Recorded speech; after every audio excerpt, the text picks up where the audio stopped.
రాజకీయాల్లోకి నేతలు తమ వారసుల్ని తీసుకురావడం కామన్. అయితే ఈ వారసుల ఎంట్రీ గ్రాండ్గా ఉండాలని ప్లాన్ చేస్తుంటారు. ప్రస్తుతం జగన్ కూడా అదే ప్లాన్లో ఉన్నట్లు టాక్ వినిపిస్తోంది. జగన్కు ఇద్దరు కుమార్తెలు. ఈ ఇద్దరిలో ఒకరిని తన రాజకీయ వారసురాలుగా పాలిటిక్స్లోకి తీసుకురావాలని జగన్ ప్రణాళికలు సిద్ధం చేస్తున్నారట. అందుకు తగ్గ ట్రైనింగ్ ఇప్పించే పనిలో ఉన్నట్లు గుసగుసలు వినిపిస్తున్నాయి. ఇప్పటికే లండన్లో ఉంటున్న తన పెద్ద కూతురు స్టడీస్ కంప్లీట్ అయిపోయాయి. అయినా ఇండియాకు తిరిగి రాకుండా ఇంకా లండన్లోనే ఉంటున్నారు. అయితే అక్కడే పాలిటిక్స్ గురించి మెళకువలు నేర్చుకుంటున్నారనే ప్రచారం అయితే జోరుగా సాగుతోంది. అందుకు తగ్గట్లే ప్రస్తుతం జగన్ లండన్ టూర్కు వెళ్లడంతో ఈ వార్తలు ఇంకా బలపడుతున్నాయి. ఇప్పటికే వైసీపీ సర్కిల్స్లో ఈ విషయంపై జోరుగా చర్చలు సాగుతున్నాయి. వచ్చే ఎన్నికల నాటికి కూతుర్ని రంగంలోకి దించబోతున్నారని వైసీపీలో ఇన్సైడ్ టాక్. ఇక మరోవైపు అటు షర్మిల కూడా తన తనయుడు రాజారెడ్డిని రాజకీయాల్లోకి తీసుకొచ్చే ప్లాన్లో ఉన్నారు. ఇప్పటికే అందుకు తగ్గ గ్రౌండ్ వర్క్ కూడా కంప్లీట్ అయినట్టు తెలుస్తోంది. గతంలో ఓసారి ఓ ప్రెస్ మీట్లో రాజారెడ్డి తళుక్కును మెరిశారు. దీంతో రాజకీయాల్లోకి ఎంట్రీ ఇస్తున్నారని అంతా భావించారు. కానీ ఆ తర్వాత మళ్ళీ ఎక్కడా కనిపించలేదు. అయితే రాజారెడ్డి పొలిటికల్ ఎంట్రీ గ్రాండ్గా ఉండేలా షర్మిల ప్లాన్ చేస్తున్నారట. ప్రస్తుతం స్టేట్లో పెద్ద ఎలక్షన్స్ ఏవీ లేవు.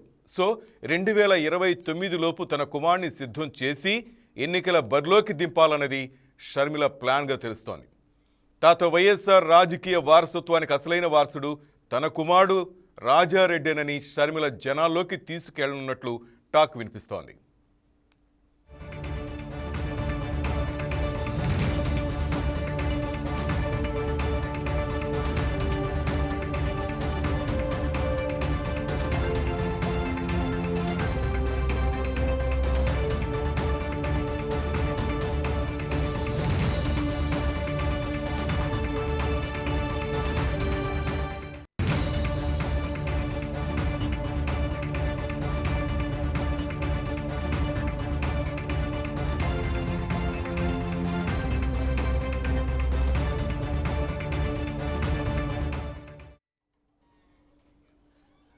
ఇకపోతే వైఎస్ఆర్ ఫ్యామిలీ నుంచి వారసులు ఎంట్రీ ఇస్తే ఎవరికి లాభం, ఎవరికి నష్టం అన్నది ఇప్పుడు చర్చనీయాంశంగా మారింది.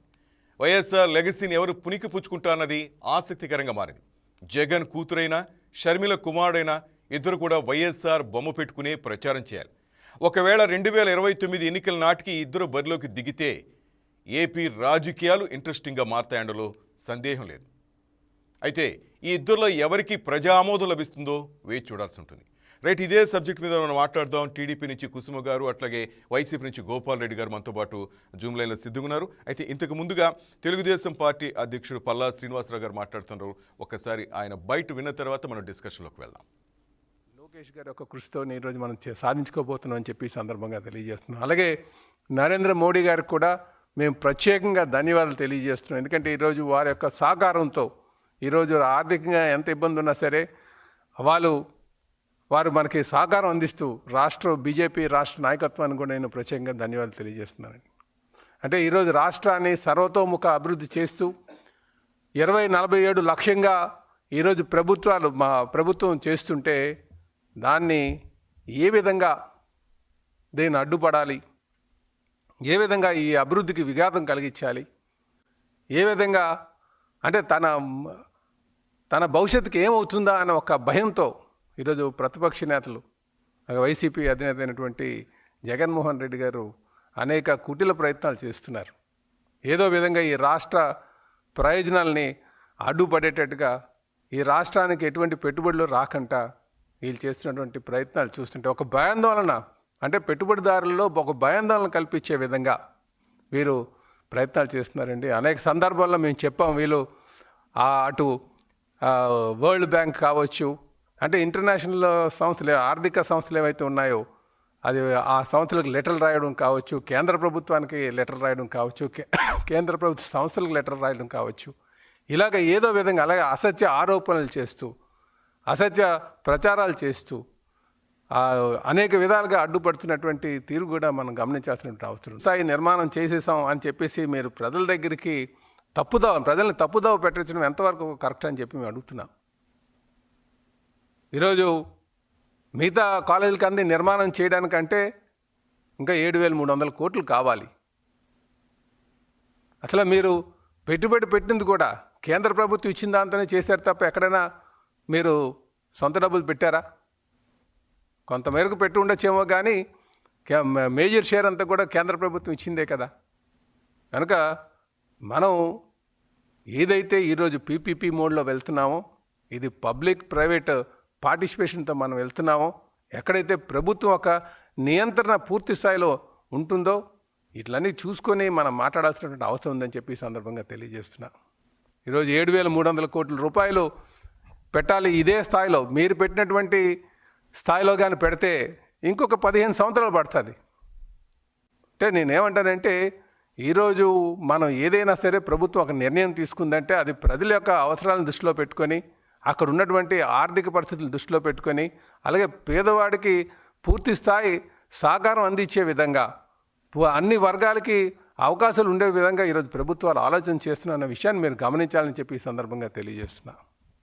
ఈరోజు మీరు ఇచ్చినటువంటి ఫీజ్ స్ట్రక్చర్ చూసుకుంటే, నేను సూటిగా అడిగేది ఒకటే, మీరు ఫీజ్ స్ట్రక్చర్ ఏం పెట్టారు?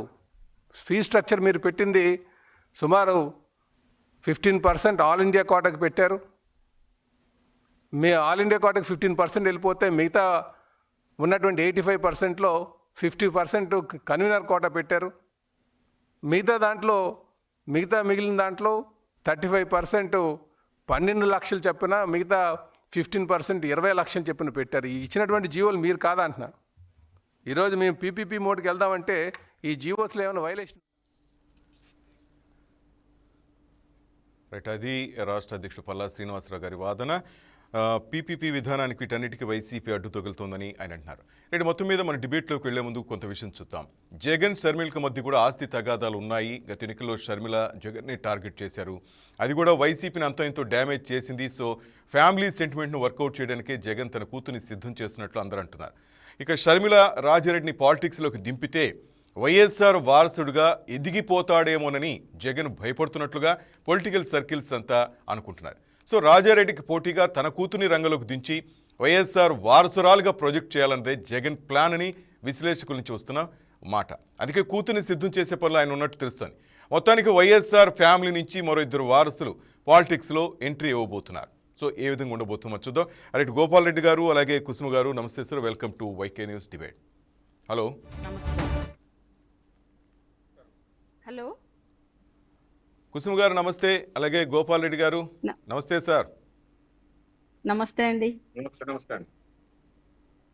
రైట్, కుసుమ గారు మొదటి మీరు చెప్పండి, గోపాల్ రెడ్డి సార్ తనకి తర్వాత సార్ సమాధానం ఇస్తారు.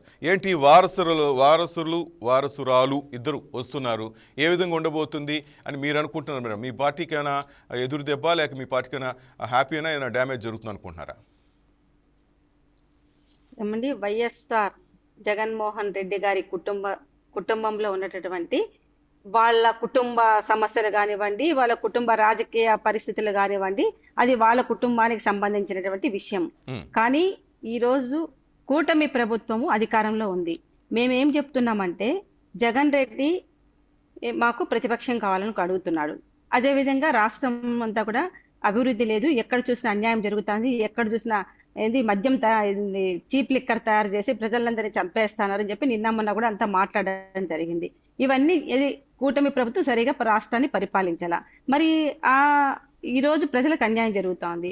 మరి ప్రజల పక్షాన్ని నిలబడి ప్రజల వల్ల మాట్లాడాల్సినటువంటి జగన్ రెడ్డి ఈ రోజు 10-15 రోజులు వదిలేసి రాష్ట్రాన్ని, ఇక్కడ ఉన్నటువంటి సమస్యలను వదిలేసి మరి ఆయన రాజకీయ లబ్ధి కోసం లండన్కి వెళ్ళినారని చెప్పి తెలుస్తా ఉంది. ఈ రోజు వాళ్ళ పార్టీకి సంబంధించినటువంటి వాళ్ళే అనుకుంటా ఉన్నారు రాజకీయ రాజకీయ పాఠాలు నేర్పించడానికే లండన్కి వెళ్ళారు జగన్ రెడ్డి అని చెప్పుకుంటా ఉన్నారు. వాళ్ళు చెప్పుకుంటున్నారు, మేము అన్నటువంటి మాట. ఎందుకంటే మేము అంత ఆలోచించి మాట్లాడేటటువంటి టైం కానీ అవసరం కానీ ఎన్డీఏ గవర్నమెంట్కి లేదండి. ఎందుకంటే మేము ప్రజల పక్షాన ఉన్నాం. ప్రజల అవసరాలను బట్టి ప్రజలకు ఏం చేయాలా, మేము ఎలక్షన్స్ ముందు మేము ఏం చెప్పాము అవన్నీ అమలు చేసుకుంటూ పోవడానికే మేము చంద్రబాబు నాయుడు గారు కానివ్వండి, మా కూటమి ప్రభుత్వం అంతా కూడా ఉంది. ఎందుకంటే వాళ్ళ గురించి ఆలోచించేంత టైం మాకు లేదు.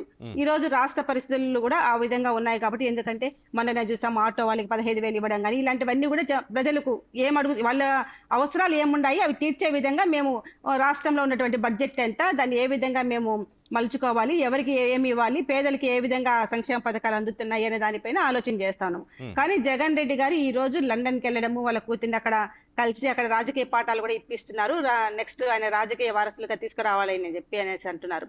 ఎందుకంటే బహుశా జగన్ రెడ్డి ఏమైనా జైలుకి వెళ్తారేమో, ఆయన వెళ్తే ఆ పార్టీని కాపాడడానికి ఏమన్నా వాళ్ళ కూతుర్ని తీసుకురావడానికి ఏమన్నా ప్రయత్నాలు జరుగుతున్నాయేమో, కాబట్టి మాకైతే తెలియదు. అదే విధంగా షర్మిల గారు ఈ రోజు ఆ కుటుంబం నుంచి వచ్చినటువంటి ఆడబిడ్డే.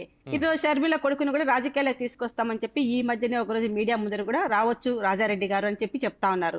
కాబట్టి షర్మిల వస్తే గనక, షర్మిల కొడుకు వస్తే జగన్ రెడ్డికి ఏమన్నా దెబ్బ తగులుతుందేమో రాజకీయంగా అని చెప్పి ఒక భయం అనేది పుట్టినట్టే ఉంది జగన్ రెడ్డికి. ఎందుకంటే జగన్ రెడ్డి జైల్లో ఉన్నప్పుడు షర్మిల దగ్గర కాయ కష్టం చేయించుకున్నారు. అంటే పాదయాత్ర చేయించుకొని ఆ పార్టీని కాపాడుకునే విధంగా ఒక ఆడబిడ్డ కాపాడితే కనీసము ఆస్తిలో సమాన హక్కు కూడా కల్పించకుండా, కనీస ఆస్తి హక్కు కూడా ఇవ్వకుండా ఆమెను రోడ్డును పడేసినటువంటి పరిస్థితి మనం చూస్తా ఉన్నాము. మరి షర్మిల ఎంతో, రేపు జగన్ రెడ్డి కూతురు కూడా ఆయనకు అంతే కదా, ఆ ఇంటి ఆడబిడ్డే కదా.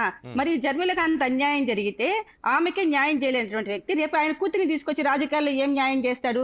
కాబట్టి జగన్ రెడ్డిని ఒకవేళ రేపు వాళ్ళ కూతురి రాజకీయ వారసురాలుగా తీసుకొచ్చినా కూడా ఆయన రాజకీయ పరిస్థితికి ముఖ్యమంత్రి పదవిలో ఆయనకి వ్యామోహం ఎక్కువ. కూతురు లేదు, చెల్లెలు లేదు, తల్లి లేదు, ఎవ్వరు లేదు ఆయనకి. ఆయన ఎంతసేపు ఉన్నా కూడా సీఎం కుర్చీ పైన ఉన్నటువంటి వ్యామోహము కుటుంబ సభ్యుల పైన ఉండదు. కుటుంబ సభ్యుల పైన వ్యామోహం. ఒక్క నిమిషం గోపాల్ రెడ్డి గారు. నమస్తే సార్. సార్ ఏంటి సార్ ఈ జగన్ మీద మేడం ఆ విధంగా చెప్తున్నారు? నిజంగా జగన్ రెడ్డి గారు అంత కఠినాత్ముడా? అంటే ముందుగా మేడం గారికి నమస్కారం. ఎందుకంటే ప్యానెల్లో మీరు అనర్గళంగా మాట్లాడుతున్నారు. మమ్మల్ని కూడా మాట్లాడిస్తారని భావిస్తాను మీ ద్వారా మేడం అడుగుతున్నాను. ఎందుకంటే ఇప్పుడు రాష్ట్రంలో ప్రశాంతంగా ఉంది, రాష్ట్రంలో ధర్మ పరిపాలన జరుగుతుంది, అసలు రాష్ట్రంలో సమస్యలే లేవు. కేవలం అసలు ప్రతిపక్షం ఉండాలి, ఆ 7 మంది ఉండాలి కాబట్టి మాకు ఇబ్బంది అవుతుంది. వాళ్ళు కూడా లేకుండా పోతే మేము స్వయంగా రాష్ట్రాన్ని ఎట్లా ముందుకు పోతాము? ప్రజలు 11 పార్టీలు ఉన్నాం, అధికార ప్రతిపక్ష పార్టీలు 2 ఉన్నాయి. వినండి, అధికార 2 ప్రతిపక్షాలు ఉంటాయి, ప్రజలు కూడా ఉండాలి. ప్రజలు ఓట్లేసిన దానికి వాళ్ళు ఏమేమి ఎక్స్పెక్ట్ చేశారు ప్రభుత్వం తరఫున, వాళ్ళ ప్రభుత్వం ఎలా వాళ్ళ హామీలు నెరవేరుస్తుంది ఏంటి విషయం అనేది పరిపాలన పుష్కలంగా వాళ్ళకి ఐడియాస్ ఉన్నాయి. మనం ఏదో పార్టీని నా పార్టీని నేను డిపెండ్ చేసుకోవాలా, ఆమె పార్టీని ఆమె డిపెండ్ చేసుకోవాలని రకరకాల మాట్లాడొచ్చు. కానీ ఆ మాట్లాడిన మాట్లాడలో ఏదో లండన్కి పోయారు, అది లండన్ పోయింది నుంచి మేము లండన్కి పోయింది, ఎందుకు పోయినారు వాళ్ళ పార్టీ వాళ్ళు చెప్పి, వాళ్ళకి అర్థం లేదంటే మా పార్టీ వాళ్ళు పోయి మేడం గారికి లేకపోతే వాళ్ళ పార్టీ వాళ్ళకి చెప్పినట్టు వాళ్ళు మాట్లాడుతున్నారు. అది జనరల్ గా ఒక డిబేట్ లో కూర్చున్నప్పుడు వాళ్ళ పార్టీని వాళ్ళు డిపెండ్ చేయాలనుకుంటారు. కాకపోతే ఒకవేళ ప్రతిపక్షంలో ఉన్నప్పుడు, వాళ్ళు ప్రతిపక్షంలో ఉన్నప్పుడు కూడా రకరకాలుగా పార్టీ పైన మా పార్టీ పైన లేనిపోని నిందలు మోపి, అది కాకుండా అదొకటి ఒక కారణం, అది రాజకీయంలోకి రావడానికి ఒక కారణం అండి. రెండో కారణం ఏంటంటే అలివి కాని 1,50,000 కోట్ల అంటే చేయలేము అని జగన్మోహన్ రెడ్డి గారు క్లియర్ గా చెప్పారు, నిజాయితీగా చెప్పారు. మేము ఇన్ని పనులు చేయలేము, ఇంత డబ్బులు అవసరమైన పథకాలు మేము ఇయ్యలేమని క్లారిటీగా, నన్ను నమ్మండి చంద్రబాబు నాయుడు వచ్చినా చేయలేరు అన్నారు. కానీ వాళ్ళు ప్రజల నమ్మకాన్ని నమ్మబలికి ప్రతిపక్షం పైన లేనిపోని నిందారుడు పనులు చేసి వాళ్ళు ప్రభుత్వంలోకి వచ్చారు, తప్పులే. కానీ ఇప్పుడు ఏదో వాళ్ళు అనేకటిగా ఉంది. ఇప్పుడు మద్యం కుంభకోణము ఏమీ లేదని మేడం అంటారు, మద్యమే అసలు అమ్మడం లేదు, అంతా వాళ్ళు పోలీసు వాళ్ళు కేసు పెట్టింది కూడా అబద్ధమని మేడం చెప్తుంది. ఇప్పుడు నేను ఈ రోజు విజయవాడ విశాఖపట్నం జనార్దన్ గోపాల్ రెడ్డి గారు చిన్న కరెక్షన్, కల్తీ అసలు లేనే లేదు, మద్య కుంభకోణమే లేదు, మద్యమే జరగలేదు అసలు అనే విధంగా మాట్లాడుతున్నారు. వాస్తవాలు మాట్లాడదాం. అరెస్ట్ చేశారా పోలీసులు 17 మంది 18 మందిని? విచారణ జరుగుతుందా? తర్వాత నిర్దోష వాడు తెలుగుదేశం వైసీపీ చూద్దాం. రాష్ట్రంలో అందుబాటులో ఉందా, డిస్టర్బెన్స్ కాకుండా ప్రత్యేకంగా తయారు చేస్తున్నారు అనేది వాస్తవం ఒప్పుకోవాలండి. అలాగే ఏదైనా ఇప్పుడు మెడికల్ కాలేజీలు కూడా ఇంతకుముందు ఎన్ని సీట్లు ఉన్నాయి, ఇప్పుడు ఎన్ని సీట్లు వస్తాయి, వాస్తవాలు మాట్లాడాలి. కేవలం అంతా బాగుంది, ఇప్పుడు పల్లవి శ్రీనివాసులు కూడా మనం విన్నాము, అద్భుతము, మేము ఊరికే అడ్డుకుంటున్నాము, అయిన అబద్ధం. కాబట్టి వాస్తవాలు మాట్లాడుకుంటే ప్రజలకు అర్థమవుతుంది, మనం మాట్లాడుతూ ఉంటది అనర్గళ. రెండోది రాజకీయ వారసత్వం. రాజకీయ వారసత్వం అనేది రాజకీయాల్లో ఎవరైనా రాజకీయాలకు రావచ్చు. ఏదో వాళ్ళు వస్తే భయపడేది, వీళ్ళు వస్తే భయపడేది ఏమి ఉండదు. ఎవరు రావాలన్నా ఎవరు ఆపలేరు. ఇప్పుడు స్వర్గీయ ఎన్టీఆర్ ఉన్నారు, వాళ్ళ కొడుకులు హరికృష్ణ గారు బాలకృష్ణ గారికి వచ్చి ముఖ్యమంత్రి ఏంటి ఎవరు వద్దన్నారు? వాళ్ళకి ఆ స్థాయి లేక, లేకపోతే వాళ్ళ బావ దగ్గర వాళ్ళు దగ్గర ఉండిపోయి వాళ్ళకు ఆ శక్తి సామర్థ్యం లేక నందమూరికి నారావారి వంశముగా లోకేష్ గారు వారసుడుగా వస్తున్నాడు. వాళ్ళ ఎబిలిటీస్ బట్టి నిలబెట్టుకునే దాన్ని బట్టి ఉంటది. అందరు ముఖ్యమంత్రి ఉన్నారు, కోట్ల విజయ భాస్కర్ రెడ్డి ఉన్నాడు, భవన వెంకటరావు, వాళ్ళ కొడుకులంతా ముఖ్యమంత్రులు ఎందుకు కాలా? ఎబిలిటీ ఉంది కాబట్టి జగన్మోహన్ రెడ్డి ముఖ్యమంత్రి అయినారు. అంతేగాని వాళ్ళు ఎబిలిటీ ఉంటుంది. ఇప్పుడు మన నందమూరి హరికృష్ణ 6 నెలలు ఇచ్చారు ఆ రోజు ఎమ్మెల్సీ పదవి కూడా, కార్మిక మంత్రిగా ఉంటే పీకేసిన చంద్రబాబు నాయుడు. ఎందుకు అతను మళ్ళీ 6 నెలలకు ఒకసారి ఇచ్చి ఎందుకు మినిస్టర్ గా పెట్టలేదు నందమూరి హరికృష్ణ గారిని? లేకపోతే ఇప్పుడు ఇంకోటి కూడా అండి, నాకు వీళ్ళు చెప్తున్నారు కదా జగన్మోహన్ రెడ్డి గారి కుమార్తె రాజకీయాలకు రావచ్చు, ఆడ క్లాస్ ఏమి జూబ్లీస్ లోను బంజారీస్ లో ఏంటో చెప్తే క్లాస్ వద్దన్నారా? అక్కడ లండన్ లో పోయి చెప్పాలన్నా? ఎంత అబద్ధం. ఇప్పుడు బాలకృష్ణ కూడా, ఇప్పుడు నందమూరి హరికృష్ణ కూడా రావాలని జూనియర్ ఎన్టీఆర్ రావాలని ప్రయత్నం చేస్తున్నాడు. బీజేపీ బోర్డు చూస్తారా లేకపోతే ఇంకొకరు చూస్తారా? ఆయన ఒక పార్టీ పెట్టాలనుకుంటారు, మాకు సమాచారం ఉంది. ఇంకొక సంవత్సరం తర్వాత పార్టీ పెడతారట. పార్టీ పెట్టేప్పుడు తెలుగుదేశం నష్టపోతుందా? తెలుగుదేశం అడ్రస్ లేకుండా పోతుందని మేము అనడం లే. ఎవరైనా రాజకీయాల్లో పార్టీ పెట్టచ్చు, లేకపోతే వాళ్ళకి సపోర్ట్ చేయొచ్చు, మాకు సపోర్ట్ గా రావచ్చు, బీజేపీ సపోర్ట్ గా పోవచ్చు. జూనియర్ ఎన్టీఆర్ వస్తే ఏమవుతుంది? జూనియర్ ఎన్టీఆర్ ఎందుకు రావడం లేదు? జూనియర్ ఎన్టీఆర్ ఎందుకు చంద్రబాబు లోకేష్ గారు తొక్కిపడుతున్నారు? ఆయన ఎందుకు గౌరవించలేదు అని అంటే మా దగ్గర ప్రజలు అనుకుంటున్నారు, వాళ్ళ ప్రజలే, టీడీపీ వాళ్ళు అనుకుంటున్నారు ఇలా జరుగుతుందంట, జూనియర్ ఎన్టీఆర్ అసలు రాజకీయాలు రానికుండా చేస్తున్నారంట, పాపము వాళ్ళ నాన్న ఎంత కష్టపడ్డారు తెలుగుదేశం వాళ్ళు కూడా అనుకుంటున్నారు. తెలుగుదేశం వాళ్ళు అనుకుంటున్నారు ఎక్కువ. ఒకసారి మన అనంతపురం ఎంత గలాట్ అయిందండి ఆ ఎమ్మెల్యే దానికి, ఎన్ని ధర్నాలని ఎన్ని రాష్ట్రాలు లాఠీ దెబ్బలు తెలుగుదేశం వాళ్ళు జూనియర్ బాలకృష్ణ జూనియర్ ఎన్టీఆర్ కోసం వచ్చి. కాబట్టి ప్రతి పార్టీలో వారసులు వచ్చేది నిజము. వారసుల ఎబిలిటీని బట్టి వాళ్ళు ఉంటారా? ప్రజలు ఆమోదిస్తారు. ప్రజల ఆమోదం కూడా కావాలి కదండి. నేను అనుకుంటాను నా కొడుకు పెద్ద రాజకీయవేత్త చేయాలి, మేడం ఇంకోటి అనుకుంటది. ప్రజల ఆమోదం కూడా కావాలి కదండి. ప్రజల ఆమోదం ప్రజల ఆమోదం కాబట్టి ఇది చర్చ అంశం. ప్రస్తుతం రాష్ట్రం ఎదుర్కొన్న పరిస్థితులు ముఖ్యంగాని తెలుగుదేశం ఇచ్చిన అన్ని హామీలు నెరవేరుస్తుందా? మీకు 15 వచ్చిన ఆడవాళ్ళందరూ 18 ఏళ్ళ నుంచి 60 ఏళ్ళ వరకు అందరికి ఇస్తున్నారా? అది నీవు ఇచ్చిన హామీలపై దృష్టి పెట్టండి. కానీ షర్మిలమ్మ కొడుకు వస్తాడా, జగన్మోహన్ రెడ్డి కూతురు వస్తుందా, అన్ని మనకు అనవసరం. ఇప్పుడు మీకు బాధ్యతలు మీరు నెరవేర్చాలా? ఊరికేనే అభూత కల్పనలో మీరు చేయొద్దని నా అభిప్రాయం. మాకు ఆ టైం లేదు రాజగోపాల్ గారు. గోపాల్ రెడ్డి గారు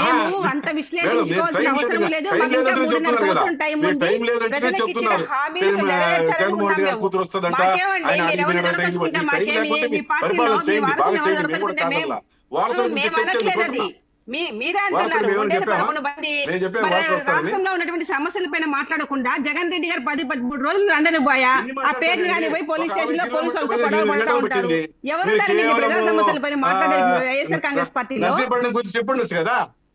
మీ స్పీకర్ గౌరవ స్పీకర్ గారు నర్సీపట్నం వచ్చి, అయ్యా ఇక్కడ కాలేజీ లేదు, చదువు ఇచ్చిన భూమి ఉంది, ఇక్కడ పిల్లర్లు లేవు, ఇక్కడ స్లాబులు లేవు చెప్పి ఉండొచ్చు కదా. అసలు జీవో లేదన్నారు, ప్రాథమిక అంచనాలే లేవన్నారు. మళ్ళీ ఎందుకు ఆయన వచ్చాడు? మీ ఆలోచన అయ్యన్న పాత్రుడు గారు ఛాలెంజ్ ఇచ్చిన దానికే జగన్మోహన్ రావాల్సి వచ్చింది. ఎందుకు ఛాలెంజ్లు విసరడము? జగన్మోహన్ వచ్చిన తర్వాత ఎన్ని కాలేజీలు ఓపెన్ అయినాయి చెప్పండి. మీరు ఎంత ఖర్చు పెట్టింది చెప్పగలుగుతారా? మీ దగ్గర ఏమైనా ఒక డేటా ఉందా? జగన్మోహన్ రెడ్డి ప్రభుత్వంలో ఎన్ని కాలేజీలు మంజూరైనాయి, ఎంత ఖర్చు పెట్టినారు, ఎంత ఖర్చు పెడతారు చెప్పండి మేడం, మీరే చెప్పండి. ఐటీ రంగంలో కానివ్వండి, పరిశ్రమలు తీసుకొచ్చే విషయంలో కానివ్వండి, చాలా చురుకుగా, చాలా టాలెంటెడ్ గా ఈ రోజు ఎన్డీఏ గవర్నమెంట్ పనిచేస్తుంది. మీ దగ్గర పాఠాలు నేర్చుకునే పరిస్థితిలో మేము లేము.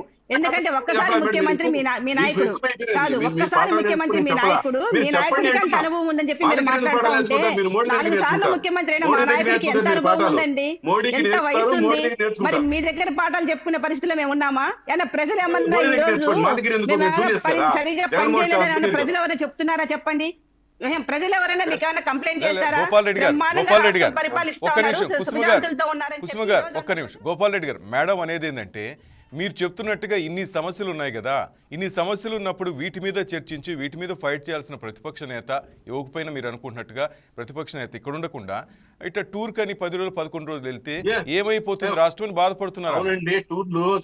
టూర్లు ఉన్నప్పుడు ఇన్ని సమస్యలు ఉన్నప్పుడు చంద్రబాబు నాయుడు కూడా మా గవర్నమెంట్ లో 50 సార్లు టూర్లు పోయినాడు, అన్ని ఊర్లకు పోయినాడు. మేమేం కాదనలేదు. కేవలం ఆయన 10 రోజులు వాళ్ళ కూతురు దగ్గర పోయించడానికి ఇలా ఇబ్బంది పడుతున్నారు. ఏమో ఫ్యామిలీస్ సపరేట్ వాళ్ళ ప్రైవేట్ లైఫ్ ఇంటికి పోయి వాళ్ళ ఆడుంటే పోకూడదా? వీళ్ళు పోరా? అది తప్పండి. వెళ్తున్నారు కానీ చంద్రబాబు ఆ నాయుడు కుటుంబం గారు వెనక వేరే మీ కథ ఉంది గవర్నమెంట్ కదా అధికారులు అంటున్నారు వాళ్ళు. అదే వాళ్ళు చెప్పేది. పరిష్కరించండి. పరిశ్రమలు తీసుకురావడానికి వెళ్ళండి కానీ ఎప్పుడు కూడా ఆయన విదేశాల్లో ఉండాల్సిన అవసరమే లేదు. ఆయన వారసులను కలవడానికో ఎప్పుడు కూడా టైం వేస్ట్ చేసేటువంటి చరిత్ర చంద్రబాబు నాయుడు ఆయన గారికి ఉండాల్సిన లేదు. అవసరమా? ఆయన సమక్షంలో ఇస్తారు మీరు? ఆయన లేకుండా ఇవ్వచ్చు మీరు, తప్పే ఉంది. మెడికల్ కాలేజ్ కట్టేయండి, ఒక 6,000 కోట్లు అయితే సరిపోతుందంట మెడికల్ కాలేజ్. ఆయన రాకుండా ఆడే ఉంటాడు మీరు చెప్తే. మీరు కడతా ఉంటే మాకేం ఇబ్బంది? ప్రజల కోసం కాదు మనం ఉండేది. రాకుండా మీరు లండన్ లో ఉన్నారని కోరుకుంటున్నారేమో. వైసీపీ నేతలు హ్యాపీగా జగన్ సార్ లేకపోతే బాగుండు అనిపిస్తుందా? మీరు కడతా ఉంటే అవసరం లేదు కదా, పని అవసరం లేదు. మీరు రాకూడదు అనుకుంటున్నారు. మీరు 10 రోజులు పోయినానికి ఇబ్బంది పడిపోతారు. అరే అమ్మా 10 రోజులు అయ్యారమ్మా మేము రాష్ట్రంలో ఉండి మా తప్పులు ఎత్తి చూపండి, మేము సరిదిద్దుకుంటామని చెప్తున్నామండి. మీరు 10-13 రోజులు లండన్ పోవడం కాదు, ఇక్కడ రాష్ట్రంలో సమస్యలు ఉన్నాయని మీరే చెప్తున్నారు కదా, సమస్యలు ఎత్తి చూపితే సరిదిద్దుకుంటామని చెప్తున్నాం మేము. ప్రతి ఆడపిల్లకు చేసిన వాగ్దానం ప్రకారం ఇవ్వండి డబ్బులు అంటే ఇస్తా ఉంటాయి కదా. ఎక్కడైనా మాట్లాడతామండి. అసలు మద్యము గవర్నమెంట్ తయారు చేసి గవర్నమెంట్ అమ్ముతా ఉంటే మీరు ప్రైవేట్ వ్యక్తులకు ఇచ్చింది మీరు కదా. ప్రైవేట్ వాళ్ళ చేతులకు పోయి బ్రాంచ్ షాపులు పోయింది మీ గవర్నమెంట్ లో కదా. గవర్నమెంట్ లో ఉంటే గవర్నమెంట్ అయ్యా ఉపాధ్యాయులను పెట్టి మందంపించిన చరిత్ర మీది. మద్యపాన నిషేధం అని చెప్పినారు. ఎక్కడ గ్రామాల్లో బెల్ట్ షాపులు ఎక్కడ చూసినా పెట్టి అమ్మినారు మీరు. ఎంతో మంది రాష్ట్ర వ్యాప్తంగా తగ్గు రకం మంది అమ్మి ఎంతో మంది ప్రజల యొక్క జీవితాలు పాడైపోయినాయి. ఈ రోజు తగ్గు రకం మంది ఎక్కడ అమ్మలా. ఆ ములకల చెరువు ఒక చిన్న గ్రామంలో ఒక మండలంలో ఏదో మద్యం కల్తీ జరిగిందని చెప్పి తెలిస్తే ఈ రోజు మా నాయకుడు చంద్రబాబు నాయుడు వెంటనే అక్కడ ఉన్నటువంటి సీఎం సస్పెండ్ చేసినారు. ఎవరైతే ఉన్నారో వాళ్ళ పార్టీ వ్యక్తులను కూడా అనుకోకుండా సస్పెండ్ చేసినారు. వాళ్ళ పార్టీలో నుంచి యాక్షన్ తీసుకున్నారు చంద్రబాబు నాయుడు గారు. మళ్ళా మరి గతంలో మీరు రాష్ట్రం అంతా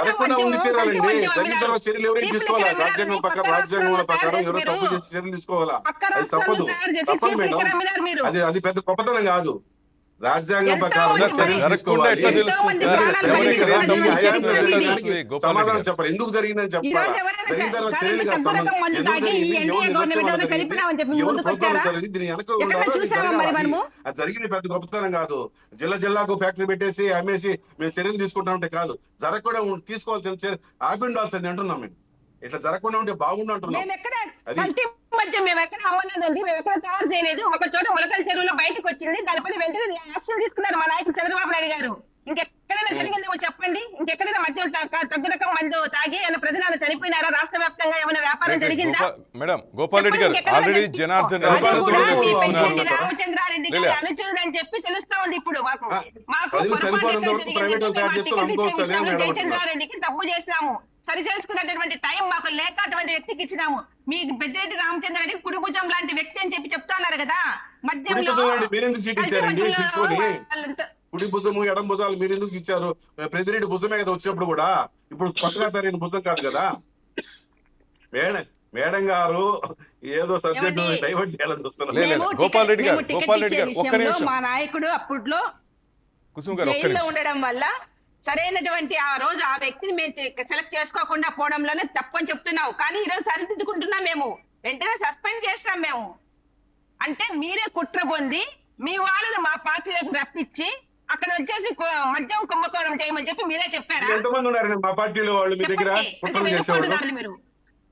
మా పార్టీ వాళ్ళు మీ పార్టీలోకి వచ్చి ఎంతమంది ఉన్నారు చెప్పండి. తెలుసుకోండి. అందరినీ పంపించండి వెనక్కు. మా పార్టీలో నెల్లూరులో ఒక 10 మంది వచ్చారు. నెల్లూరులో రెడ్డంతా, నెల్లూరులో ప్రభాకర్ రెడ్డి గారు, కోటమిరెడ్డి శేఖర్ రెడ్డి గారు, ఆనం రామారెడ్డి గారు చాలా మంది వచ్చారు. వాళ్ళు కూడా కొట్టుతారులేనా? వాళ్ళు కూడా ఉంటే పంపించండి మేడం. ఎందుకు మీరు బాధపడద్దు? మా పార్టీ వాళ్ళని తీసుకొని మీరు ఇబ్బందులు పడి అంత శ్రమ మీకు అంత శ్రమ పడద్దు. మా పార్టీలో ఉన్నటువంటి వ్యక్తులు క్రమశిక్షణతో కలిగినటువంటి వ్యక్తులండి. చంద్రబాబు నాయుడు గారు మీలాగా బూతులు తిడతా ఉన్నా, అక్రమ మద్యం అమ్ముతా ఉన్నా, ఇలాంటి తప్పుడు పనులు చేస్తే చూస్తూ ఊరుకుండే మానసిక ఆనందం పొందేటటువంటి వ్యక్తి మా నాయకుడు కాదు. వెంటనే యాక్షన్ తీసుకుంటారు. క్రమశిక్షణతో కూడినటువంటి పార్టీ తెలుగుదేశం పార్టీ. కాబట్టి ఈ రోజు కొన్ని సంవత్సరాలు కొన్ని దశాబ్దాలు పార్టీ నిలబడింది. రైట్ ఒక్క నిమిషం మేడం, ఒక్క నిమిషం. గోపాల్ రెడ్డి గారు మనం వారసుల గురించే మాట్లాడుతున్నాం. సరే మద్యాలకి తెలియదు, మీ ప్రభుత్వం అప్పుడు కూడా అమ్మారు సార్. ఎవరికి తెలియ చెప్పండి గురించి అన్నట్టు ఇప్పుడు వాళ్ళకి లైసెన్స్ ఇచ్చినట్ట మీరు తప్పు జరిగింది సార్ చెప్తున్నాను. మీరు అంటున్నారు కదా, మీరు అన్న మాట ఏంటంటే ఒక మిషన్ సార్ ప్లీజ్ వినండి సార్. మీరు అన్నది ఏంటంటే అది జరగకుండా చూడొచ్చు కదా ముందు అంటే అది ఎట్లా తెలుస్తుంది సార్? అది ఒకటి చెప్పలేం కదా. అది ఎక్కడ ఎవడు ఏదో పని చేస్తున్నాడో ఒక అంటే ఇప్పుడు అట్లా కాదు సార్. ఇప్పుడు ఒక తెలుగుదేశంలో ఇలాంటి జరిగినప్పుడు మట్టుకు వాళ్ళకి అండగా వాళ్ళ తప్పే లేదు, చంద్రబాబు నాయుడు గారు తప్పే లేదు, చంద్రబాబు గారి పరిపాలన బాగుంది, ఎవడో ఒకటి చేశాడు. అక్కడ ఆయన వెంటనే అక్కడ చర్యలు తీసుకున్నాడు కదా. వాళ్ళు అనేది అదే, తెలుగుదేశం వాళ్ళు ఏమంటారు, మా నాయకుడు చర్యలు తీసుకున్నాడు, వెంటనే రెస్పాండ్ అయ్యాడు, అది ఆఫీసర్లు కావచ్చు నేతలు కావచ్చు అంటున్నారు. అదే జగన్ గారు అయితే వెనక కొమ్ము కాస్తారనేసి ఒక కామెంట్ ఆమె చేస్తున్నారు, అదే ఉంటుంది. అవునండి, ఇప్పుడు అసలు ప్రభుత్వమే అమ్మే వ్యవస్థ ఉండి ప్రైవేట్ పరం చేసింది ఎందుకు? ప్రైవేట్ వ్యక్తులకి ఆదాయం కల్పించేది కదా, వాళ్ళందరికీ ఆర్థిక వనరుగా దీన్ని ఎక్సైజ్ విధానాన్ని మార్చింది ఎవరు? చంద్రబాబు నాయుడు గారు కదా. అదే ప్రభుత్వ పరంగానే మెడ్రాస్ లో జరుగుతుంది కదా. అసలు లైసెన్స్ లేకుండా డబ్బులంతా సార్ ఓపెన్ గా మాట్లాడుకుంటే చాలా పెద్ద కథలే బయటకు వస్తాయి సార్. గత ప్రభుత్వంలో ఏం జరిగింది గోపాల్ రెడ్డి గారు ఓపెన్ గా చెప్పండి సార్. ఆ పద్ధతి ప్రకారం మద్యం అమ్మారా? గోపాల్ రెడ్డి సార్, జగన్మోహన్ రెడ్డి గారి ప్రభుత్వంలో జరిగిన లోటుపాట్లను సవరించి ప్రభుత్వమే అద్భుతంగా ఆదాయం పొందొచ్చు కదా. అది నా ప్రశ్న. నేను అడుగుతున్నాను సార్, ఆ లోటుపాట్లు సవరించడానికి చిన్న లోటుపాట్లు కాదు కదా సార్. గత ప్రభుత్వం మీరు కూడా దాదాపు 3,000 కోట్ల పైన మద్యం కుంభకోణం అంటున్నారు. మీరు క్యాచ్ చేయడం లే. ప్రభుత్వ దుకాణాలలో ప్రైవేట్ మంది అమ్మినారు ఇప్పుడు, ప్రభుత్వ దుకాణాలలో. అది సమస్య. దొంగతనంగా 7 అడుగులు అమ్మలా సార్, సీసాల పోసి అమ్మలా. మీరు చెప్తున్నా కరెక్ట్ అబ్జర్వ్ చెప్తున్నాను సార్. కానీ అప్పుడు జరిగింది ఏదే కదా సార్, అప్పుడు కూడా అందరే అంటున్నా, నేను ఎవరు తక్కువ తినలేదు, ఇది బెటర్ ఏమో అనిపిస్తుంది, అంతే కదా. మీ దగ్గర వాళ్ళకేదో మసి కుదిరిందని ఆ మసి మీడియా ద్వారా వచ్చి మాకు చూస్తే ఎట్లా? నేను ఇంకారు అంతా పగటిపోయిందిగా బాగా మీకు క్లాస్ బాగా తీసుకుంటారు సార్, అంతేనా? మీరు సవరించి అదే విధాన్ని కంటిన్యూ చేయొచ్చు కదా అని. ఎస్ మనం తప్పు చేసాం చేయకుండా వీళ్ళు బాగుంటే. జగన్మోహన్ రెడ్డి గారి అదే ఎక్సైజ్ విధానంలో ఏమైనా లోటుపాట్లు ఉన్నా సవరించి మరింత సమర్థవంతంగా ప్రజలు నష్టపోకుండా ప్రభుత్వమే డిస్టిలరీ దగ్గర కొని అమ్మి ఉండొచ్చు కదా, ప్రైవేట్ వ్యక్తులు ఎందుకు అని అంటున్నా. అది ఆ వ్యక్తులు అవకాశం ఇచ్చాడంటే, వాళ్ళకి అవకాశం ఓపెన్ గా ప్రభుత్వం కల్పించిందంటే వాళ్ళందరికీ ఒక సువర్ణ యుగంలా మారింది అని నేను అంటున్నా. సువర్ణ యుగం అంత గొప్పగా అట్లా చెప్పనవసరం లేదు కదా సార్. అంత పెద్ద కుంభకోణం ఏం జరగలేదు, కానీ కల్తీ మీద అక్కడక్కడ జరిగింది. ఓపెన్ గా చెప్తున్నా సార్, తప్పుగా మనం చూపించాలి గోపాల్ రెడ్డి సార్. పెద్దలు మీకు తెలిసింది, నేను కాదంటలేదు, తప్పుగానే మనం చూద్దాం. కానీ అంత రాష్ట్రం మొత్తం కల్తీ మద్యం అనేది ఎక్కడ ఉంది సార్? అది అట్లా చేయొద్దు అంట, నేను భయపెట్టొద్దు అంటాను. ఆందోళన పరిచే విధంగా మనం కామెంట్స్ చేయకూడదు కదా సార్. రాష్ట్రం మొత్తం కల్తీ మద్యం అయిపోయిందంటే అది ఎట్లా ఒప్పుకుంటాం సార్, చెప్పండి.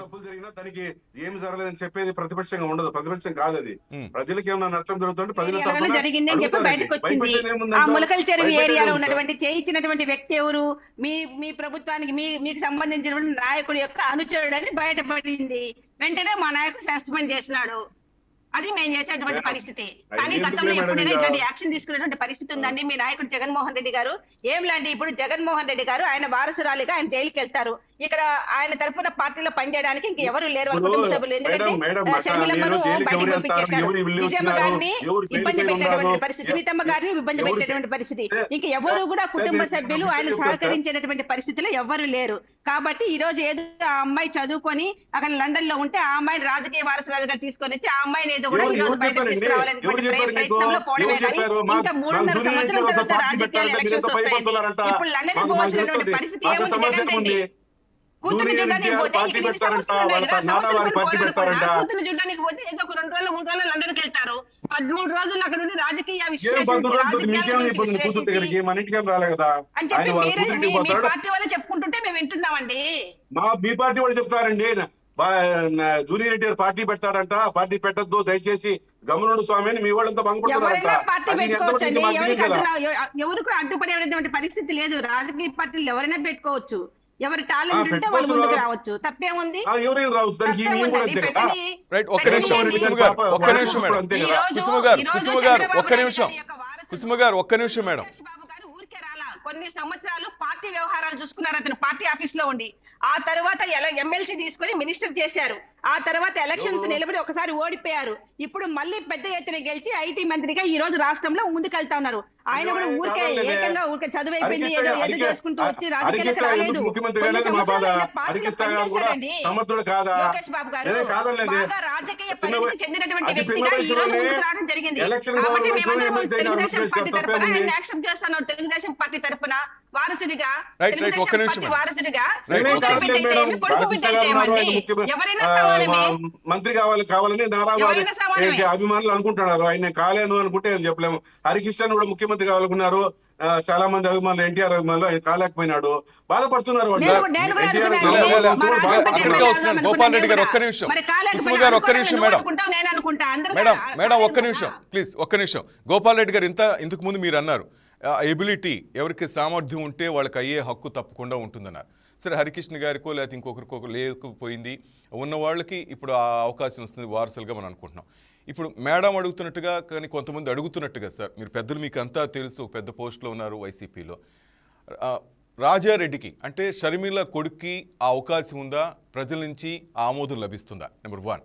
నెంబర్ 2, ఇటు జగన్ రెడ్డి గారి పెద్దమ్మాయికి కానీ చిన్న పాపకు కానీ వీళ్ళిద్దరిలో ఎవరైనా వస్తే ప్రజలు, ఆంధ్ర రాష్ట్ర ప్రజలు ఆమోదించే అవకాశం కనిపిస్తుందా? ఏమంటారు సార్? కూల్గా మాట. నేను కూడా అడుగుతున్నాను మేడం గారు, చెప్పండి, జూనియర్ ఎన్టీఆర్ వచ్చే అవకాశం ఉందా? వస్తే రాజకీయాలు పక్కన పడేసేయండి సార్, మీరు చెప్పండి సార్, మీకు ఒక ఐడియా ఉంటుంది కదా వైసీపీ తర్వాత వెళ్దాం, మేడం దగ్గరికి వెళ్దాం. మాకేం ఇన్ఫర్మేషన్ లేదు, షర్మిల కొడుకు వస్తారని మాకు ఇన్ఫర్మేషన్ లేదు. అలాగే ఆల్రెడీ చెప్పారు కదా సార్, షర్మిల గారు ఆల్రెడీ చెప్పారు 15 రోజులు బ్యాక్, మీరు చూసారు 1 మంత్ బ్యాక్, రాజారెడ్డి గారు తీసుకొస్తాను తప్పేంటి అన్నారు. ఆమె అనింది అవకాశం వస్తే రావచ్చేమో అనింది. ఆడ కాంగ్రెస్ పార్టీలో ఆమె ఈ రోజు అధ్యక్ష పదవి నుంచి తీసేసి ఆమె ఇంటికి పంపించాలని వాళ్ళు చూస్తా ఉంటే, చనిపోయిన పార్టీని బతికేయాలని వాళ్ళు చూస్తా ఉంటే, సార్ ఆమె ఉన్నారు సార్, ఇంకా ఎంతసేపు మీరు ఎవరినొక్కరిని తీసేయాలి పంపించేయాలని ఆలోచిస్తుంటారు సార్ వైసీపీ కాదు. జగన్మోహన్ రెడ్డి అగనిస్ట్ గా వాళ్ళ చెల్లెల్ని రాజకీయ అంతరంగేటం చేసి రాజేంద్రకు రప్పించేసి వైసీపీ పైన, పార్టీ పైన ఉసుకొల్పింది ఎవరో పెద్దలకు మీకెరుక, మీడియాకి ఎరుక. జగన్మోహన్ రెడ్డిని పరాజయం చేయాలనే ఉద్దేశంతో సక్సీడ్ కూడా అయినారు. ఒకసారి సక్సీడ్ కావచ్చు. ప్రజలు అల్టిమేట్ గా జగన్మోహన్ రెడ్డి, షర్మిలనా, రాజారెడ్డి ఎవరు వారసులు రాజశేఖర రెడ్డి కానీ తేలిపోతుంది. అంతేగాని ఆమె ఆ వారసురాలైతే అక్కడ తెలంగాణలోనే ఆమెను ఆదరించేవాళ్ళు కదా, ఎందుకు ఆమె తోక ముడుచుకొని అంత డబ్బు పట్టుకొని ఎందుకు మళ్ళీ రావాల్సి వచ్చింది? సరే, ఆ విషయం పక్కన పెడితే ఆమె కొడుకుని సార్ నేను అడుగుతుంది, రాజారెడ్డి గారిని యాక్సెప్ట్ చేస్తారా అంటున్నా. రాజారెడ్డి తెలుసు కానీ అతని ఎబిలిటీ ఏమి, అసలు ఏంటి, అసలు ఏదైనా ఒక కార్యక్రమంలో పాల్గొన్నారా, లేదా ఒక సహాయక కార్యక్రమంలో పాల్గొన్నారా? ఎవరు వాళ్ళ కొడుకులైతేనే ప్రజలు స్వీకరించాలని రూల్ ఉందా? వాళ్ళు నిరూపించుకోవాలి, వాళ్ళు రావాలా, రాజకీయాలు దిగాల, వాళ్ళ శక్తి సామర్థ్యాలు చూపాలా, వాళ్ళ తెగువ, వాళ్ళ ధైర్యము, వాళ్ళ పట్టుదల, వాళ్ళ ప్రజలకు ఏం చేయాలనుకున్న ఒక విజన్ ఉండి వచ్చినప్పుడు అప్పుడు మాట్లాడతాం. రాకదలికే ఆడ కోడిగుడ్డును చూసేసి ఇది పుంజు అవుతుంది, పెద్ద పొందేలు గెలుస్తుంది మనం ఎట్లా చెప్తాము? కోడి కనీసం కానీ ఆంధ్ర రాష్ట్ర రాజకీయాల్లో మనం చూస్తున్నాం కదా, అంతకుముందు మీరు చేసిన కామెంట్ చేశారు, చాలా బాధ పెట్టిన వ్యక్తి ఈరోజు లోకేష్ ఏ విధంగా ఉన్నాడు చూస్తున్నాం. వైఎస్ఆర్ కొడుకుగా జగన్మోహన్ రెడ్డి ఏ విధంగా ఎదిగాడో మనం చూసాం. ఏమో షర్మిల కొడుకు రాజారెడ్డి రేపు శాసించొచ్చేమో కదా. ఇప్పుడు అంత హరి ఎందుకు అంటున్నా. ఇప్పుడు జూనియర్ ఎన్టీఆర్ మీడియా మీరు చెప్పండి సార్, జూనియర్ ఎన్టీఆర్ వస్తే పార్టీ పెడితే సక్సెస్ అవుతాడా లేడా అని మీరు దానికి చెప్పండి. ఆయన రావాలనుకుంటాడని మాకు తెలిసి మీకే తెలియాలి. పెద్దలకి తిరుపతిలో మీటింగ్లు జరుగుతున్నాయి, ఏదో జరుగుతుందని ఇలాంటి పెద్దలకే తెలుసు, మీరు అందరూ అటెండ్ అవుతున్నారు కదా సార్. మీరే ఓపెన్ అప్ అయిపోండి, తెలిసిపోతుంది కదా. ఏం సార్ ఇది ఏదో జరుగుతుంది, ఒక 3వ ప్రత్యామ్నాయం ఆయన పేరు చెప్పి చాలా మంది తిరుగుతున్నారని కూడా, తిరుపతిలో మీటింగ్లు జరుగుతున్నాయని మీకు తెలిసే ఉంటుంది కదా సార్. చెప్పొచ్చు కదా ఓపెన్ గా. ఆయన వస్తే మంచిదా, వస్తే తెలుగుదేశానికి నష్టమా, లాభమా, లేదా రానికుండా అడ్డుకుంటారా ఈ పక్క నుంచి అనేది తెలియాలి కదా. నందమూరి వారసు ఎన్టీ రామారావు అత్యధికంగా ప్రేమించిన మనవుడు ఆయన రాజకీయాలకు వస్తే ఆయనకి చరిష్మా ఉంది. చరిష్మా ఉంటే ఏకబిగిన తెలుగుదేశం ఉండే కార్యకర్తలను మొత్తం ప్రజలన్నీ ఒక పక్క లాగేసుకుంటాడా? ఇవన్నీ మాకేం భయం లేవు. వాళ్ళ ఓట్లు వాళ్ళకి పోతాయి, వాళ్ళ ఓట్లు చేరుతాయి. కానీ మాకే ఆయన రావాలని కూడా మేము కోరుకుంటున్నాం. మేము కూడా షర్మిల వాళ్ళు ఎట్ట దించారో ఆయన కూడా జూనియర్ ఎన్టీఆర్ కూడా వస్తే బాగుంటది అని మేము కూడా కోరుకుంటున్నాం. ఆయన కేబిలిటీ కూడా తెలిసిపోతుంది. ఆయన కూడా ఎవరు నిజమైన వారసులు ఎన్టీ రామారావు పార్టీకి ఆయన కూడా తేల్తుంది మేము కూడా అనుకుంటాను. అది దేవుడు నిర్ణయిస్తాడు. వాళ్ళ ఇంట్రెస్ట్ బట్టి ఉంటుంది, వాళ్ళ ఎబిలిటీని బట్టి ఉంటుంది, ప్రజలు హక్కును చేర్చుకునే విధానాన్ని బట్టి ఉంటుంది. ఎవరిని హక్కును చేర్చుకోవాలా, ఎందుకు హక్కును చేర్చుకోవాలా, వాళ్ళ విశ్వనీయతను బట్టి ఉంటుంది. అందుకని ఇప్పుడు మన ఆంధ్ర రాష్ట్రంలో ఎంతమందో నిరాజంజీవ్ రెడ్డి కూడా రాష్ట్రపతిగా ఉన్నాడు. ఆయన కొడుకు మంత్రి కాల, ఎమ్మెల్యే కూడా కాలేదే, డాక్టర్ అయినాడు, బాగా ప్రజాసేవ చేస్తారు. నీలం రాజశేఖర రెడ్డి ఒక 200 ఎకరాలు అనంతపురంలో ఖాళీలకు ఇచ్చేసాడు కమ్యూనిస్టుగా ఉండి. రకరకాలుగా ప్రజాసేవ చేయాలంటే కొంతమంది ఆస్తులు అమ్మేస్తారు, కొంతమంది నేరుగా వచ్చి సేవ చేస్తారు. రకరకాలుగా ఉంటది వాళ్ళు ఎంచుకునే విధానం. అందరూ ముఖ్యమంత్రి కొడుకులు ముఖ్యమంత్రి కాలేరు. ఏమన్నా చంద్రబాబు నాయుడు గారికి ముఖ్యమంత్రి కాబట్టి ఇంకా రాజశేఖర్ తర్వాత ఏమన్నా లోకేష్ గారు అవుతారేమో, వాళ్ళ నాన్నను ఒప్పించి, లేకపోతే కూటమిని అందరినీ ఒప్పించి అవుతారని కూడా నేను అలా అవుతారేమో, అవకాశం ఉందేమో చెప్పలేము. అయిన తర్వాత కూడా ఇప్పుడు ఎంజి రామచంద్రన్ భార్య ఆయన ముఖ్యమంత్రి అయింది. 6 నెలలు కూడా 18 రోజులు 20 రోజులు అనేది నుండి మళ్ళీ అడ్రస్ లేకుండా పోయినారు. అయిన తర్వాత నిలబెట్టుకోవడంలోనే వాళ్ళ యొక్క సామర్థ్యత, వాళ్ళ యొక్క బలం ప్రజలు ఎలా ఉంది, వాళ్ళ ప్రజల ఆలోచన సరళి ఎలా ఉంది, ప్రజల మనసులో ఎంతవరకు ఇతను వెళ్ళాడని తెలుస్తుంది. అవుతారు, వెళ్ళిపోతారు. కానీ ఇక్కడ గోపాల్ రెడ్డి గారు అప్పట్లో ఓపెన్ గా మాట్లాడుకుందాం. గోపాల్ రెడ్డి గారు అప్పట్లో ఒక కామెంట్ కానీ ఒక ఏదో గాసిప్ అనుకోండి, లేకపోతే నిజమో అబద్ధమో అప్పట్లో అన్నారు, జగన్మోహన్ రెడ్డి వారసులు కానీ వారసులు అనుకుంటే భారతీ మేడమే, ఆ భారతీ గారే కాబోయే ముఖ్యమంత్రి కానీ కాబోయే అధ్యక్షురాలు అంటూ ఏదైనా జైలు జీవితం గడపాల్సి వస్తే ఇటు కామెంట్స్ వచ్చాయి. కానీ ఇప్పుడు వాళ్ళు ఎందుకు గడపకూడదు? జగన్మోహన్ రెడ్డి గారికి వచ్చేసరికి ఆయన జైలు జీవితానికి వెళ్ళిపోయినట్టు, మిగతా లేరు జైలుకు పోనట్టు, జైలు నుంచి బయటికి రానట్టు, హెల్త్ కండిషన్స్ పైన బెయిల్ వచ్చినట్టు, ఇవన్నీ అందరిపైన మాట్లాడండి. ఇప్పుడు ఆడెవరు అవుతారు చెప్పండి? తెలుగుదేశం పార్టీకి ఒకవేళ వాళ్ళు పోయే వాళ్ళ అధ్యక్షులు లోపలికి పోయేటట్టు ఎవరు అవుతారు చెప్పండి? ఒక పార్టీని కారణం చేయాలనే ఉద్దేశంతో జగన్మోహన్ రెడ్డి గారు లోపలికి పోతే భారతి రెడ్డి అవుతారా, లేకపోతే ఇంకోరు? అలా మీడియా మాట్లాడకూడదండి. నేను అనలేదు సార్, మేడం అడుగుతుందే, మీ వైసీపీ నేతలే ఈ విధంగా కామెంట్ చేస్తున్నారు, మీరే బయటకు చెప్తున్నారు, దానికి సమాధానం ఏంటని అడుగుతున్నారు. మీరు ఇంపార్షియల్ గా ఉంటారు, మేమిద్దరం కొట్లాడుకుంటా ఉంటామని చెప్పి. మీరు వైసీపీ అధినేత అయినా నాకు లాభం లేదు సార్, మేడం అయినా నాకు టీడీపీకి సంబంధించి మాకు ఏం అభ్యంతరం లేదు. జగన్మోహన్ రెడ్డి కూతురు అయినా, భారతీ మేడం పెద్ద కూతురు, రాజారెడ్డి గారు వచ్చినా చెప్తున్నాం సార్, మేము చదువుతూ ఉంటాం ఎవరు ముఖ్యమంత్రి అయితే, అంతేగాని మాకు అంత ఇంట్రెస్ట్ ఏమిటి. నేను చెప్పేది ఏంటంటే మీ వైసీపీ దాంట్లో కామెంట్స్ వచ్చాయి, ఇక్కడ ఉండాల్సిన వ్యక్తి లండన్ కి అత్యవసరంగా వెళ్ళడానికి ఏంటి అని మేడం అడుగుతున్నారు, దానికి సమాధానం నేను అడుగుతున్నాను సార్.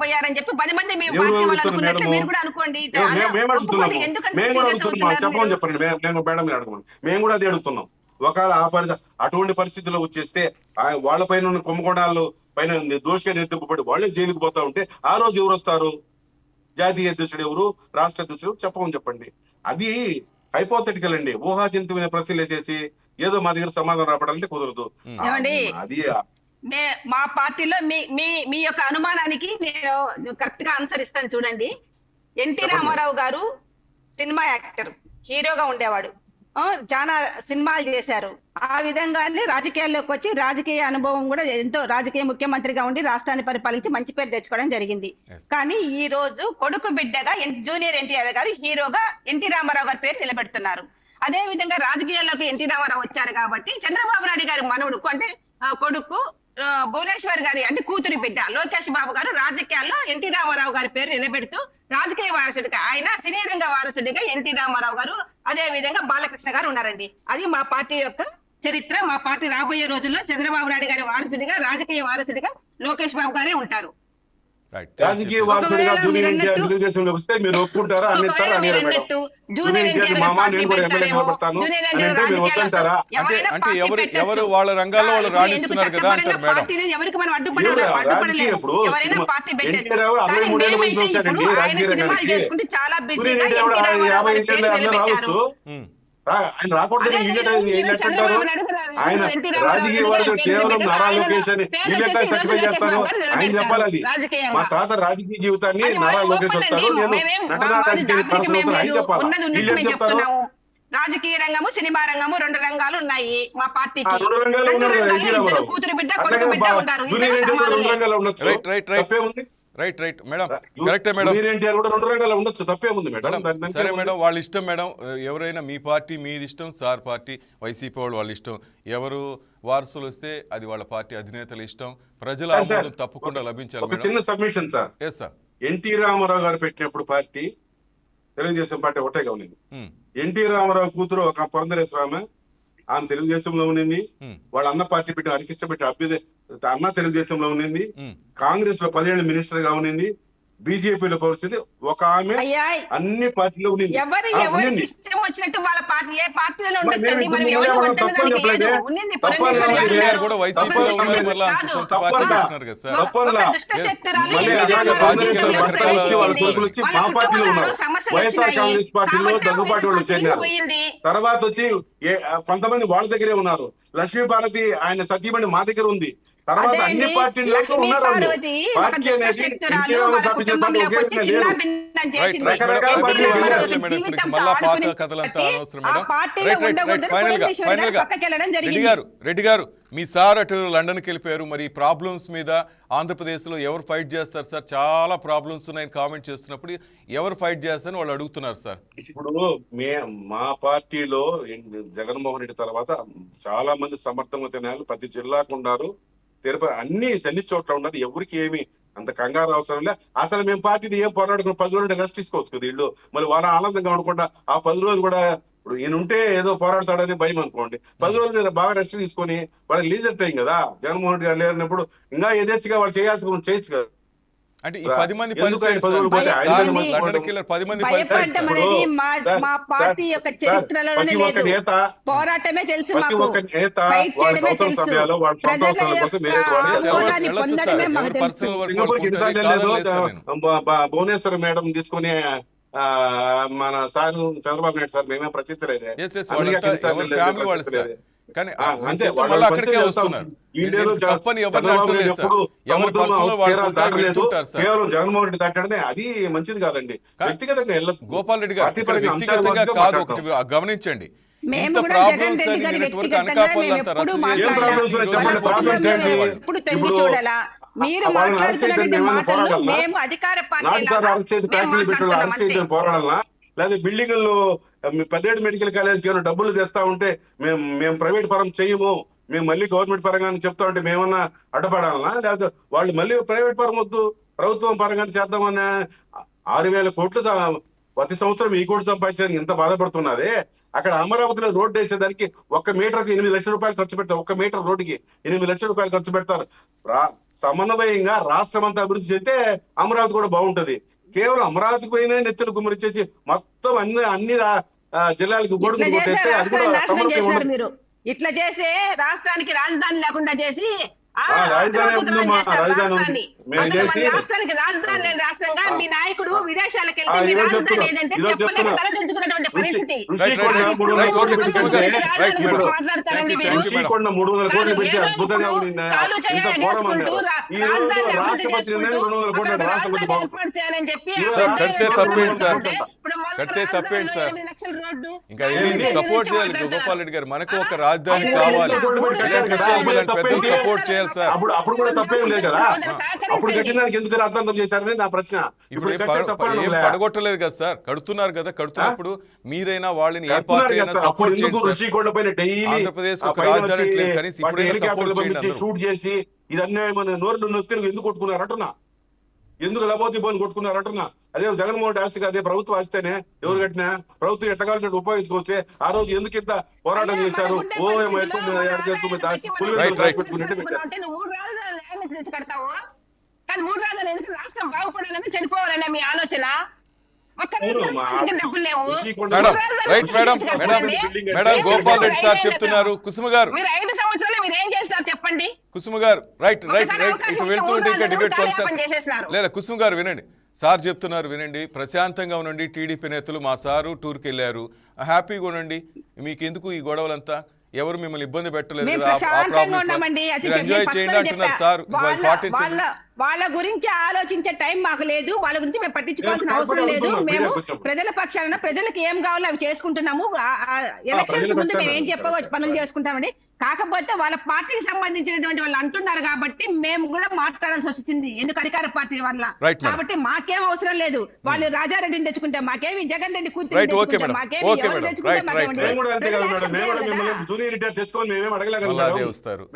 గోపాల్ రెడ్డి గారు thank you sir. Right Gopal Reddy గారు thank you very much. Kusum గారు thank you very much sir. Right. మొత్తం మీద రాజకీయాల్లో నేతలు తమ వారసులను తీసుకురావడం కామన్. ఎవరు వచ్చినా ఎవరికి ఒరిగేది లేదు. అయితే ఈ వారసుల ఎంట్రీ గ్రాండ్గా ఉండబోతుందనేసి కొన్ని గాసిప్స్ వినిపిస్తున్నాయి. అవి ఎంతవరకు నిజమో వేచి చూద్దాం. That's all for now. Keep watching YK news, ఈ తెలుగువారి గుండె చప్పుడు.